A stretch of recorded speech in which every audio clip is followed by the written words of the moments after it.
Good evening and welcome to Tucker Carlson Tonight. One of the hallmarks of people who are telling the truth, in case you were wondering how to tell the difference, is that people who are telling the truth are calm. They don't wave their hands around and make wild accusations. They don't need to do that. It's enough to say what they know. And if honest people turn out to be wrong about something they have claimed, they'll admit it. They don't double down on false. They made a mistake, and that's okay. It's not like they're claiming to be God. Liars behave differently. Liars are touchy, sometimes to the point of hysteria. They're hiding something. That's the whole point of lying. And they're worried you're going to find out what it is. Liars are fragile because over time, lying makes you weak and afraid. It has the same effect on countries, by the way. We're living through one of those clarifying moments, which actually we're thankful for, where we're learning exactly who the liars are. On Monday, we showed you unreleased videotape from January 6th. That tape proved that three of the most important claims our leaders have made about that day were untrue. Their claims were lies. We were not shocked to discover that. We knew there was a reason that congressional leaders had been hiding the tape and that reporters in Washington weren't demanding to see it. They were lying to us, obviously. That's why you hide things. But what was actually surprising, what we can't quite get over even now, is how they responded when they were caught lying. They didn't seem embarrassed. They didn't apologize. They weren't even curious to learn more about what actually happened on January 6th. Let's see the tape. No, they didn't want to see it. They exploded in rage. And then, as liars tend to do, they doubled down. They told the same lies they've been caught telling, but with even greater aggression this time. "Shut up, it's midnight," they said as the sun rose behind them. Who acts like that? Well, sociopaths do. And in this case, the sociopaths turned out to be both Democrats and Republicans. The commitment to lying in Washington is far deeper and more bipartisan even than we realize when we follow this stuff for a living.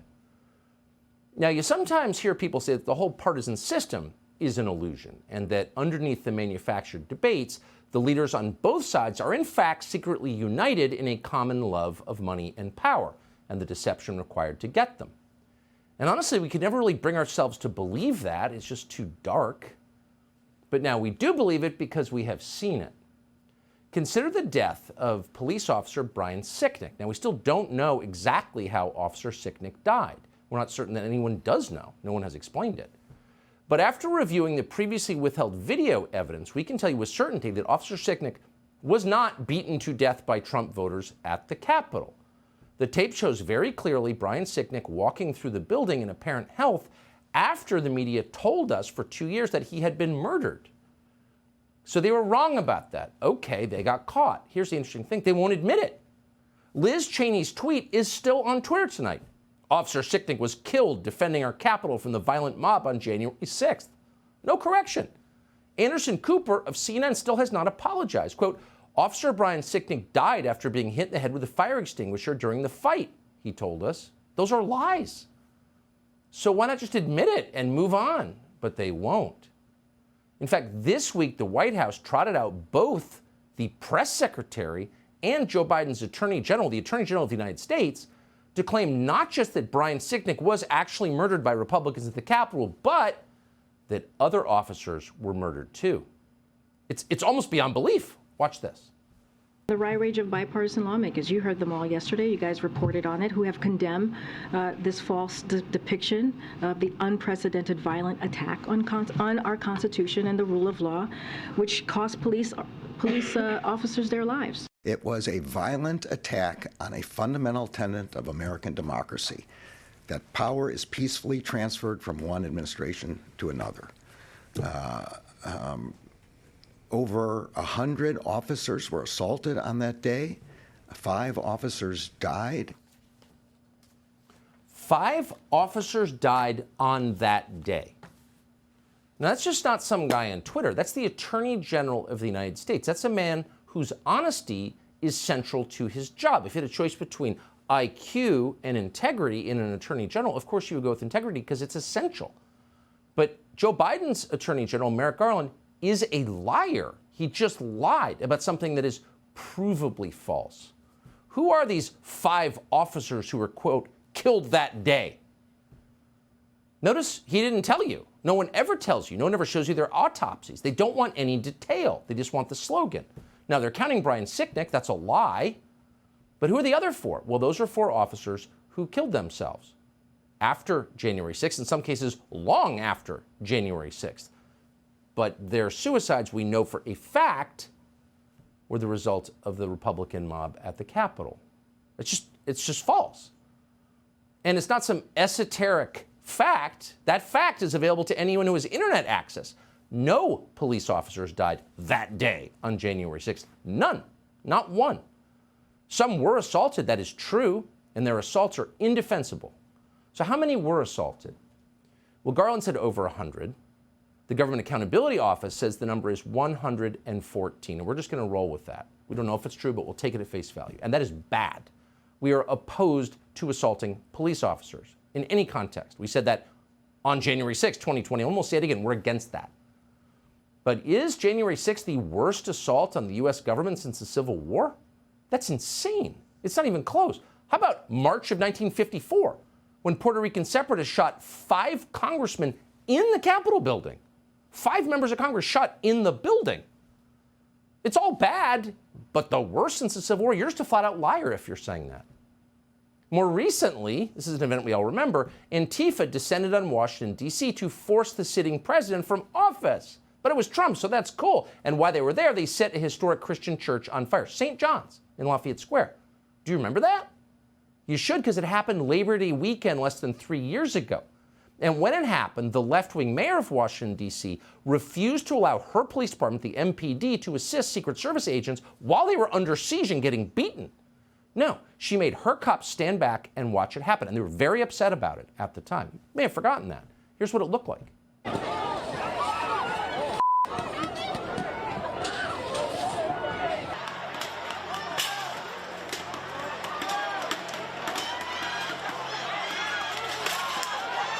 I believe there are several fires raging now down this street, and this is what you hate to see. There are people throwing fireworks and who knows what else.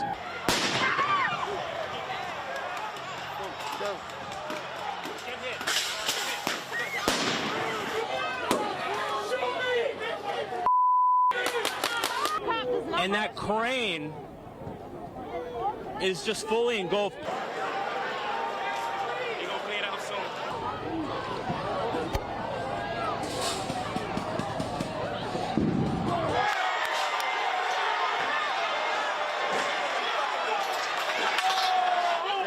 They just set fire to St. John's Church. You're good, man. Come on. Come on, man. You gotta do this, man. There's burning a church across from the White House. Those are the George Floyd riots. So what was the toll there? Now, we're not going to guess. We're going to go again right to the government. According to a recently released GAO report last month, during those attacks, the 2020 attack on the White House by left-wing mobs, who were quoting, Federal Protective Services, the Secret Service, and the Park Police reported that at least 180 officers were injured during the demonstrations, including concussions, lacerations, exposure to chemical gas, and severe burning. So while stipulating that all riots are bad, because precision matters, facts matter, the truth matters, here's the truth. More cops were injured by Kamala Harris's favorite mob, BLM, at the White House than were injured by Trump voters at the Capitol on January 6th. A lot more. So again, to be clear, both events are bad, but here's the key. We only remember one of them. Why? Because the people in charge of history are liars. Liars. And lying is bad. And on a national scale, it's deadly. It's corrosive of everything that is good in the country, including trust and your grasp on reality itself. And that's why they try to make you lie. Men can become women. Climate change is an existential threat, or whatever the lie is they're making you tell. They don't believe it. They know you don't believe it. But by forcing you to repeat it, they degrade and control you.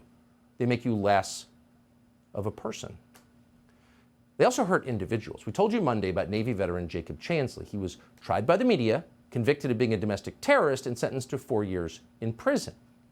What exactly was Jacob Chansley's crime? Well, no one was ever very precise about that. Here's what the media told you it was. In his horned helmet, fur pelts, and face paint, Jacob Chansley became known as the QAnon shaman. But prosecutors called him the most prominent symbol of a violent insurrection. He's been in jail since January, and he's trying to get out, but prosecutors say he is still too dangerous to release. Make no mistake, Chansley is a stone cold thug. He kept saying, I'm not violent, I'm peaceful, I'm a shaman. But then you put those images, what you were just talking about, you put those images together, and that isn't an image of, of peace. This is the new face of extremism.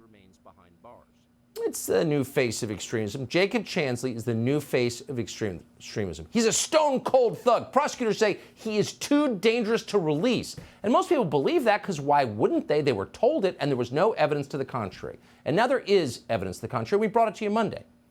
The video that we reviewed at great length over 3 weeks showed with precision what Jacob Chansley actually did inside the Capitol. And here's what it looks like once again. Here's video of Chansley in the Senate chamber. Capitol police officers take him to multiple entrances and even try to open locked doors for him. We counted at least 9 officers who were within touching distance of unarmed Jacob Chansley. Not one of them even tried to slow him down. Chansley understood that Capitol Police were his allies. Video shows him giving thanks for them in a prayer on the floor of the Senate. Watch. Thank you, Heavenly Father, for giving the inspiration needed to these police officers to allow us in this building. Contrast the reality of what Jacob Chansley did in the Capitol building on January 6th, the indisputable facts recorded on video, some of which has never before been seen, with the depiction of Jacob Chansley that you've seen in the media for more than 2 years. He's a terrorist, they said. He should be killed. Shoot him. Yeah. Shoot him. Like, you burst into the United States, if he was dressed like bin Laden, would you have shot him? Shoot him. Shoot him. It makes you wonder, who are the violent extremists here? So as you saw, and again, details matter because this is a man. This is an American citizen, a Navy veteran. This is a human being. And so what he actually did should be of deep concern to every American because he's in jail tonight. What Jacob Chansley actually did was wander peacefully through the Capitol, shepherded by Capitol police officers who literally opened doors for him. When one was locked, they went to another. Dozens of officers stood and watched him. All of them had guns. Jacob Chansley did not. They never told Jacob Chansley to get out. The head of the Capitol Police today said he was trying to calm the situation. It was already calm. He was the only protester in the frame. They could have let him outside. They didn't. They helped him. We're not going to speculate as to why. We don't know why. All we know is what we see on the tape, and no one disputes it. We didn't cherry pick it. We didn't make it up. Once inside the Senate chamber, as we told you, Chansley said a prayer thanking God for the kindness of Capitol Hill police. And good for him, they were kind. This was not a domestic terrorist. And that matters. But what matters even more is that the videos that we showed you after 26 months were not shown to Jacob Chansley's attorneys. That's a violation of the Constitution. And he's in jail because of it, because the liars on the January 6th committee and the prosecutors who did their bidding, and that means Benny Thompson, and that means Adam Schiff, it means Liz Cheney, these people have this man's life on their hands. They helped withhold these videos from Jacob Chansley's attorneys. And that means the judge who sentenced Jacob Chansley, Royce Lamberth, never saw them either. And therefore, Judge Lamberth was able to say that what Chansley did was, quote, horrific. He apparently had no idea that Chansley was wandering around with the cops, walking through doors they opened and saying prayers for them. We're quoting, "You made yourself the center of the riot," said the judge. Really? He accused Chansley of, quote, obstructing the functioning of government. But that's not at all what was happening. He was ambling through the Capitol, flanked at all times by armed cops who were directing his movement. Meanwhile, prosecutors of the DOJ, the real villains here, falsely, they lied in court and said that Chansley was, quote, leading the charge into the Capitol on January 6th. They said he was, quote, the flag bearer for the mob, apparently because he had a flag. He was alone. And of course, the media picked up on this and amplified it as the DOJ intended. Fortune magazine disgraced itself by comparing the man you just saw to ISIS. They said Chansley had, quote, the zeal to possibly kidnap or kill officials. These aren't just lies. These are lies that destroyed a man. So no matter who you voted for in the last election, you could probably agree that sending someone to prison for 4 years on the basis of fabricated evidence is the most serious threat to civil liberties we could possibly face. And yet here's the thing.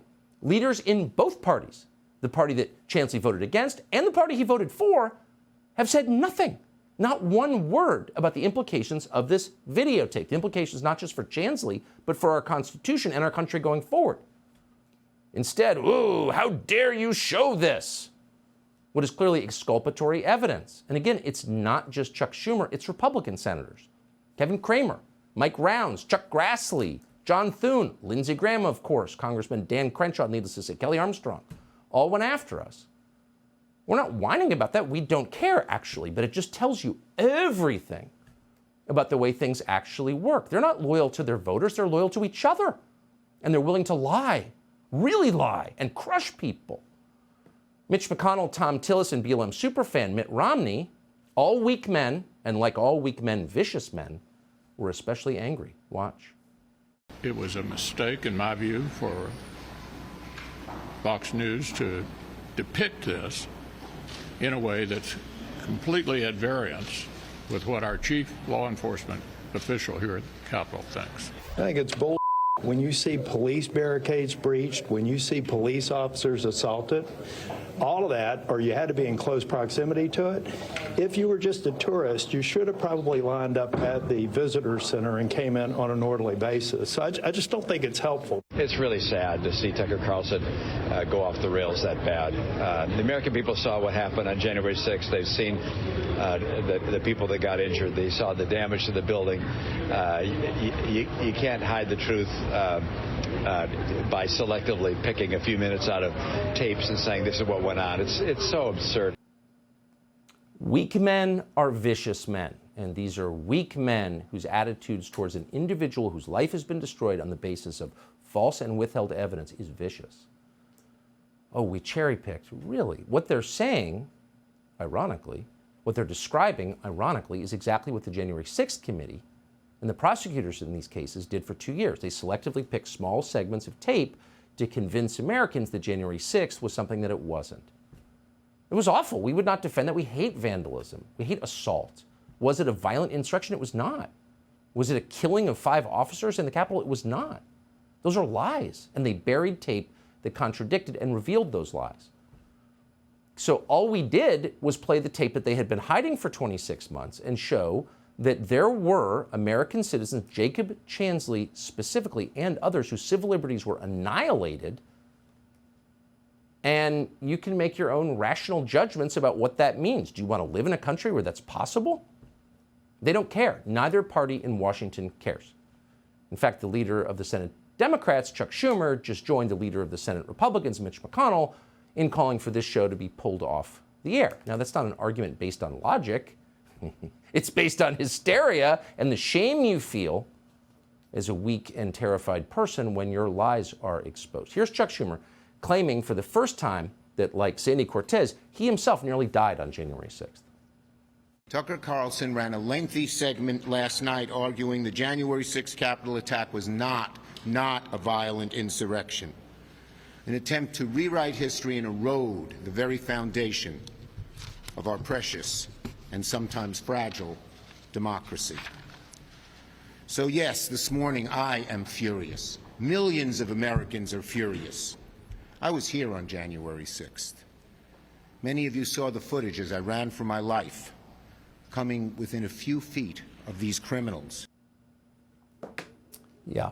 So we invited Schumer on, McConnell. Anybody is always welcome to come on our show. If we got something wrong, tell us how. If you think we altered the tape in some way, tell us how. But they won't. Nor will they answer the most basic question, which is why should a demonstrably nonviolent man who literally said a prayer of thanksgiving for police officers on the Senate floor, how is that man ISIS?